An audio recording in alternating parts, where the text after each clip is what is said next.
بعض چیزوں پر ہم بہت زیادہ توجہ نہیں دیتے ہیں یہ کہہ کر کہ صاحب یہ تو مکروہ ہے، اس میں کیا حرج ہے، حالانکہ ان تمام چیزوں کا اثر ہماری زندگی میں دکھائی دیتا ہے۔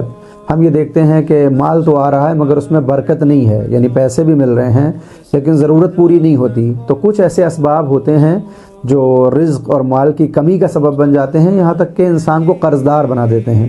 بہت سی ایسی چیزیں ہیں، میں 7 چیزیں بیان کر رہا ہوں، اگر ہم یہاں سے شروعات کریں تو انشاءاللہ پھر اللہ کی توفیق ہمیں حاصل ہوگی اور ہم ہر شے سے بچیں گے۔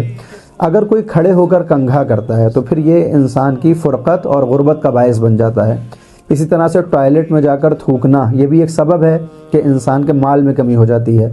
وضو کا پانی اسی ٹوائلٹ میں بہا دینا جہاں پر نجاست کا پانی ہوتا ہے، حالانکہ اب ہماری زندگی میں یہ مشکلات ہیں، ہمارے گھروں چھوٹے چھوٹے گھر ہوتے ہیں لیکن ہمیں بچنا چاہیے اگر ہم بچ سکتے ہیں۔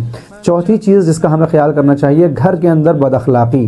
جو انسان اپنے بیوی بچوں کے لیے بد اخلاق ہوگا اس کے مال میں کمی ہو جائے گی، وہ قرض دار ہو جائے گا۔ گالی گلوچ کرنا گھر والوں کے ساتھ ہو یا وہ مومنوں کے ساتھ ہو بالخصوص، تو یہ بھی انسان کے مال کی کمی کا باعث بن جاتا ہے۔ اور ایک جو سب سے اہم چیز ہے جس کی طرف ہماری توجہ ہونی چاہیے وہ ہے رات کے برتنوں کو بغیر دھلے ہوئے صبح تک چھوڑ دینا۔